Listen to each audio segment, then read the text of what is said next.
I don't know if you grew up with dogs or not in your household, but Didn't, but I love them. yeah, they were. And I've had one recently. Yeah, they pretty much were the extra members of our family. So Yeah. I get that. I mean, we raised dogs our whole life up until my brother and I got sports age, to where we were constantly playing sports, both of us on the weekends. So your parents were like, forget the dogs now? Yeah, they were like, oh, it's either you or the dogs. And They're like, we know a bone collector. so we slowly phased out. We raised beagles growing up. I was born with my dad bred some field champions of his own lineage, and big time rabbit hunter, had people come in from all over the country to come to the farm, and a lot of people were buying hunting dogs, but we also had plenty of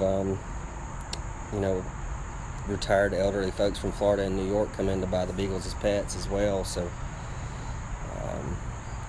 I remember being 4 and 5 years old, and we had about 35 beagles, and they're constant work, and to treat them the way you're supposed to treat them, you have to put the time in. And I guess by about the time I got 12 or 13 was when Dad we got to do something here, and so we slowly got rid of them, and then we kept the last three, our three main dogs, until they passed.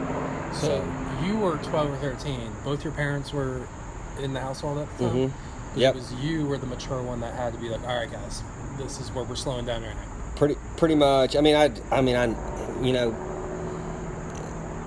my dad taught us we were affectionate for the animals. That sounds kind of weird, but we, a lot of breeders that might breed hunting dogs don't treat them with the same kind of care. And I'm not talking about the frou-frou kind of care where you put them in a little pouch and carry them around, but the true dog's needs. A beagle does not need to be confined. A beagle needs exercise every day. And if you're training hunting dogs, they need to run a couple times a week. So when you're rotating multiple packs of dogs a week, and to get everybody some running time, and plus you're mixing and matching, trying to figure out which dogs run well together, because beagles, they don't all hunt the same way. There'll be a lead dog or a strike dog that will most often be the first one that you hear sing out, and then you'll have a lot of times another dog that'll come in there that'll push from that and do a lot of the running, and then you'll have your stragglers that they're running kind of with the pack, but they also, if that rabbit pulls anything tricky, those back 3 or 4 or 5 dogs might be the ones that catch it and put the whole pack back on track. So when you're trying to run 35 dogs, it's every day. You can't get them all out a lot. But after the beagles kind of phased out, there's probably 3 or 4 years there where we just had pets. Really, we had a little miniature Sheltie, April, which was kind of like our little herding dog. She thought she was a herding dog, but half the time she was running the cows the wrong way. And then probably sometime around my freshman year of high school, 15 years old-ish, we started getting into the labs, and had raised labs for, we didn't raise maybe 2 or 3 litters. Enough to, our family members got pets, and we may have sold 8 total. So we weren't really in it for the money. It was just, we ended up with a great male that, his name was Sarge, and as far as I'm concerned, he's a legend. That dog was so obedient, so well trained. He hunted, fetched. He was not gun shy at all. He's the kind of dog that you could take, like, say, out into Ingles parking lot, and you could put him in one spot and tell him to stay, and that dog would have stayed there until he had to get up for water. You could have left for hours, and that dog would have sat there, even with other people messing with him. He would have stayed there to wait for you to come back. And look, I don't care how hard you train a dog, not every dog's going to do that. So we bred Sarge to our female pet that we had at the time, Roxy. And that's where our other few labs came from. And my dad's brothers, they all ended up with a lab that, these are hard, tough Southern men that when these dogs died, they wailed like babies. So we had some good lines there, good dogs. Look, every dog, it's just like people. every dog does not have the same capabilities as the other dog. So we were lucky to. I haven't been around dogs as much. I've been around with other duck hunters and bird hunters and other families that have raised labs for pets. Like, I still haven't really ran across the same caliber of dog as Sarge.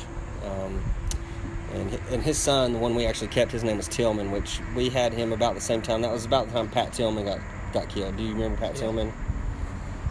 Named after Pat. He was named after Pattillman. And he actually got ran over on Lester Highway.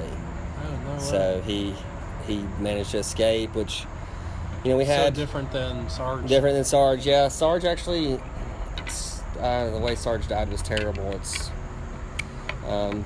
Sarge could escape a lot. It took us weeks to figure out how he was doing it, but I tricked him and took him, put him in the lot, and I acted like I was going to go to school. Made my brother drive off in the truck, and I went back in the house and went down through the basement and come out and snuck down around to where the lot is. And Sarge was waiting until everybody left in the mornings, and then he would take off running and jump and take his feet and pounce off the roof of his doghouse to leap over the chain link fence. And so we ended up having to move his dog lot to direct center, or his doghouse into the direct center of the lot, so he couldn't make the jump. And he eventually got to where he would just straight leap over the fence. So we ended up, Mom was having to go back to school that summer. The summer was about over, and she put Sarge on this yard lead, like a cable, and he somehow managed to get his collar slipped up over his neck to where it was suffocating him, and he, instead of just quit pulling and quit fighting, he fought until he strangled himself on his collar. Jeez. And my mom, to this day, that was, I don't know, 2000 maybe. My mom, still to this day, if you bring that dog up, she will cry. Jeez. So she felt pretty responsible, but yeah. Welcome to Student of Life, the game show, game 18. So that was Justin. I first met Justin in episode 15, I Am a Bone Collector. He was getting his hair cut at the same time as me, and he made an appearance on that episode. And after I got my haircut, Jen and Tanya said I must interview Justin, that he is an amazing storyteller and a great person, and both proved to be correct. So thank you, Justin, and he'll be back later on in the episode. But first, here is my interaction with Darius, who I met walking around my neighborhood in West Asheville. Right now I'm working on going to school. I start school this semester. I'm just going to AV Tech for business. Okay. Hopefully transfer after that. I get my associates. Nice. What you studying? Business. Oh, business? Yes. Yeah. That's cool. So what do you envision? What's your goal? I want to do a lot of things in that field, I'm trying to get into real estate, business management, things like that. Own my own type of companies. Okay. Small little. Unexpectedly had some puppies. Our dog just had a puppy, had a full 10 dog puppy litter, so it's been crazy wild right now, just taking care of all these little puppies and then 2 big ones. You didn't know you were gonna? No. She was pregnant. Whoa. Yeah, so that's been crazy. So what's the plan? Well, we sold the majority of them. We have 2 little puppies left. We're trying to get rid of those. So, but it was a nice experience. We had a bottle feed all the puppies for a couple of weeks. It was crazy, but it was a nice experience. Did it with my girlfriend. The 2 of y'all? Yeah. That's nice. Wasn't too bad. And you sold some of them, or you gave them away? Yeah, we sold 6 of them. I have 2 left. So we're trying to get those to a home now. Aw. Yeah. That's a sweet story. And next up, let's listen in on some air conditioning talk as these guys fix my air conditioning. We're just washing the filters on the mini splits, checking the splits on them if they work. I'll be back tomorrow cleaning the blower wheels. This is you air. go check that blower wheel, actually? Yeah, this one's dirty. This is air conditioning talk, right? Yeah. But the blower wheels are up in there pretty far. We'll have to disassemble these a little bit because the wheels are filthy and some have mold on them. And the drain does look clogged on you because it's driven. So. Where are you from, Cody? Oh, is it dripping? Asheville, North Carolina. I've heard of that place. And where are you from? I'm from Ukraine, but I've lived here most of my life. Oh, cool. How long were you in Ukraine? I came here when I was 7 months old. Oh, wow. I grew up here. Have you been back? Yeah, I went last year. How was it? Ben, you know what would be great for his podcast? Say something in that funky language. What, Slovakian or something? Say anything. Nah. What'd you say this morning to that guy? Nothing. Nothing.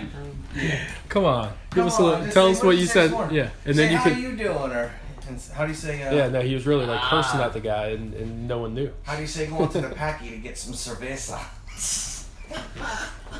I don't even understand what you just said. Cerveza's Mexican for beer. Going to the packy? That's the package store. Some guy that does what? You might have to rewind that one back, boss. No, it could be about anything. It doesn't matter. That's as much as I'll say, but You guys went in and cleaned some air conditioning. Some guy was there nude or something. Is that what you said? no, our boss actually. He was about 14 or 15 cans in, and decided he was gonna go out and weed eat. Come out and do what? Go out and weed eat his yard. Oh, okay. And so he put his boots, and his hat on. And that's all. Yeah, that's all they put on. that's all I put on. And there was film to prove it.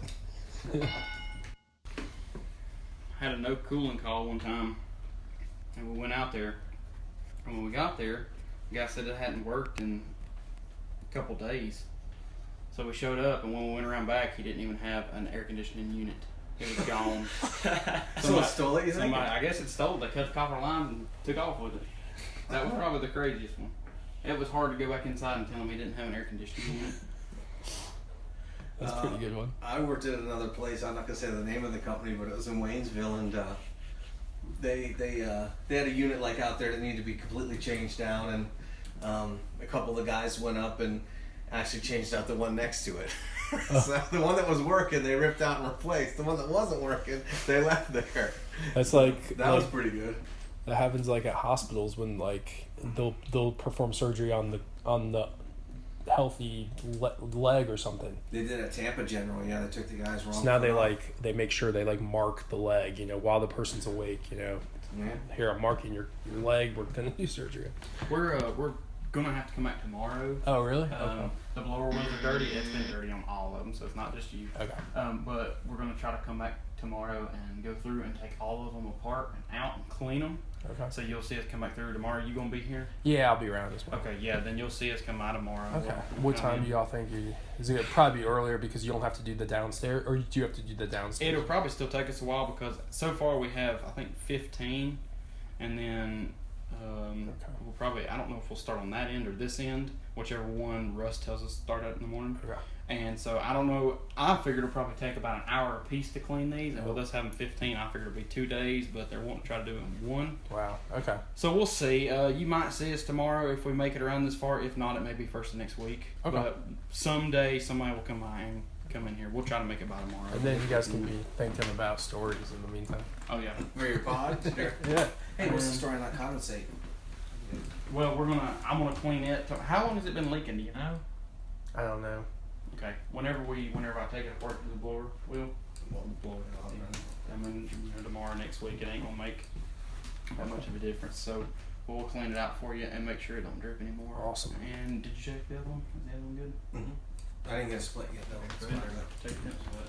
This one was good. It's split. A little bit dirty. So, how dirty is the blower wheel in there, Brian? I need a light.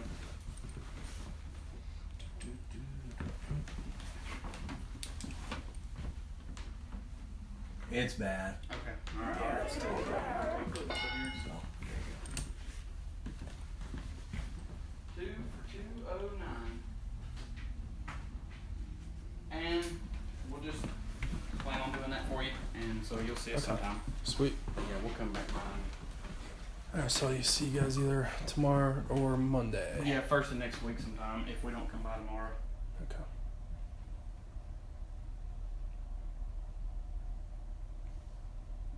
Yeah, and if for some reason I'm not here, you can just pull this out and that out. Yeah, because we're going to get in here with a ladder and be able to pull all this stuff apart. And same thing on that. You could just, it's pretty easy to pull out, yeah. That's fine. Yeah. Your family from Ukraine? I mean, they're both your parents Ukrainian? Yep. Is that the correct word, Ukrainian? Yep. Did they miss it? Nah, I don't think so. No. It's better here. Ukraine's when Russia took over recently, right? Part of it. Yeah, that's right. It was part of it. I guess they're trying to get the rest of it. They're just trying to get everything. Yeah. They are not trustworthy. I know. That's fine. All right, we appreciate it. All right, We'll be back. appreciate it, guys. Yeah, thanks for talking too on the pod. No problem, man. Yeah, you guys were really luck good. with Believe it or not, that was good. it. You want to get 1 million subscribers, man. That's right. All right, have a good one, guys. And now a little new phrase or word check with some folks backstage at ISIS Music Hall in West Asheville before a Jerry Garcia band cover band show. My word that I overuse, but I simply love it, is awesome. It's just an awesome word. Awesome is awesome. I don't have a new word. Maybe not necessarily new to you, but new to the language. To like the language. Yeah. So something like chillax. That would be something that I started to use for sure. Chillax and also awesome sauce. Awesome sauce. I might have to integrate that into my use of awesome. Yeah. But now you have to give a little description. Chillax is like taking chill to a new level. You know, we're mixing chill and relax, so where it's like the That's like epitome double of like chill. Super chill. Yeah, I mean, you can't get any more relaxed unless you might be asleep. So chillaxing. Use it in the sentence. Let's go outside and chillax. Let's just chillax for a minute before we go out party. Okay, here's another question. This is my favorite question because it gets the best of things. But tell me a story that's interesting that happened to you or you were witnessed throughout your life. It could be scary, could be happy, could be funny. Maybe it's a story that you two were together at, you know? I don't know. Well, I'll tell you a story. As I dress my ankle. I skipped the dinner. Yeah, dude. It was alright. Yeah. They didn't want to come and rock out. I'll tell you later. Well, they're just. Yeah. It's 30 of them, and like they made dinner. What's up, dude? Hey. That's a pretty weird one. All right, man. Good to see you again. It's good to see you too. Yeah. Hey, man. I'm Devin. Hey, You're familiar. What's your name? Jared. Jared? Yeah. Okay. Yeah. Good to meet you, man. Yeah. Last time. Hello. Yeah, last time Kelly. we were Hey, Jared. I'm Jared. Hey, Jared. Nice to meet you. And I'm Jared. Nice I feel like I think I've met you and I've met you. Yeah, Yeah, all sure. in this room actually. Oh, We all okay. hung out back Hi. there before, yeah. So, And finally, to conclude our program today, we get to talk to Justin once again. So, other interesting stories from growing up or just your life that might have been funny or, you know, that stuck with you for whatever reason? Okay. Yeah. Well, I mean, look, we're down here by the French Broadriver. When I was a small child, the French Broadriver was not very clean. But probably about the time I was born in the early to mid 80s. And I may have this lady's name wrong, but I think her name's Wilmadykeman. Yeah. She... I know about her because I saw a whole thing about her. Yeah, I think her efforts really started to catch steam. And look, you know, people have been moving to this area from out of this area since plantation days in the 1800s to, you know, escape that low country heat. So, you know, we had folks moving in here. And that's not to say that the locals didn't care about the water quality, but they just didn't have the resources. So it took people like Wilmadykeman, you know, people like Carson Hartwell with Riverkeeper now,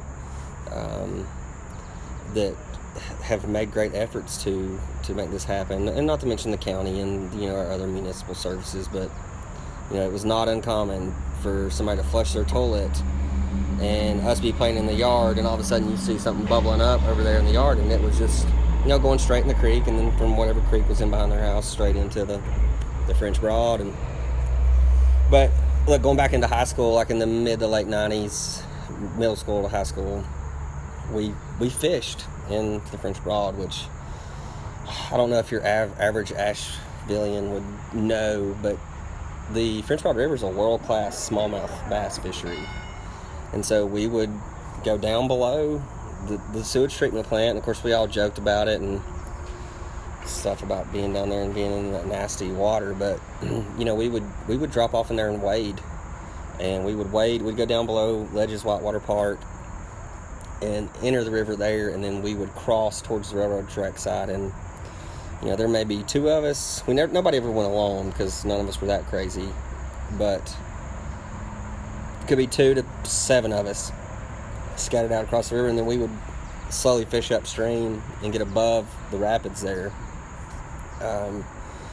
And a lot of times by the time it was getting dark, getting near the end of the evening, and man, I don't even like admitting this, but after that we would work our way back towards the highway side of the river there, and we basically would just drop off in those rapids and body ride them back down to the truck, so we didn't have to walk in our wet clothes. And I mean, there's some, they don't call that Ledges Whitewater Park for nothing. There's some nice, probably class 3 rapids there, but it's not what the dangers that you see in the river, it's the dangers that you don't see that are probably most dangerous. And looking back on it, I cannot believe it. I mean, I was letting my 12-year-old brother do it, I made him always go in front, that way that I wouldn't get washed away to not be able to help. But I mean, that was always one of the funnest parts of the trip, was getting shot back down through there. I can't remember that Meryl Streep movie where she's the river guide. The one I'm talking about? Kevin Bacon's in it. Kevin Bacon and his little posse's like robbed something, and they're trying to escape the law, and they have to run some kind of terrible stretch of river out west, and she's a river guide, or grew up in that area as a river guide, and she comes back. It's not like an old western. No, it's not. It's not old western. It's probably an early 90s movie. Okay. It's the name of it's around the tip of my tongue, but I just remember from that, the nose and toes was the saying. When you get washed downstream in a river, and you may not be aware of this, but nose and toes is kind of a little mantra that you get on your back and you put your nose and your toes out of the water and basically use your legs like a spring. That way, if you encounter any rocks, you can, your rock back here, you can use your feet to keep off of them. Okay. Keeps you from smashing into a rock, and of course keeps your head above the water to breathe. And I mean, that's basically what we did. We'd drop off in there and nose and toes it back down the truck, where it was a short little walk instead of having to, walk 3/4 of a mile or a mile in wet clothes. Right. So, and on top of that, we were careful, even being young, dumb, and stupid. We wouldn't go if we had open wounds or anything, which sounds terrible. Put the water. That has to be, yeah. I mean, I've heard stories still of like some horrible things going on. I mean, just the other day, I guess there was a sewage leak where it was going right into the French Broad. Yeah, Wayne. It took them down here at the old 12 Bones location that's closed down since. There was, there was some type of E. coli source there for months and months. Took the city and I think the riverkeeper basically months to deduce where the poo was coming from, but they figured it out and got it out of there. I mean, look, it's not perfect, but if I had some big wounds, I wouldn't get in the water maybe, but to me now it's perfectly safe. I still see people talking crap on Facebook and stuff about the dirty water, but going back to the 30s, 40s, and 50s, they talked about the river being, they didn't know whether they needed to plow it or what.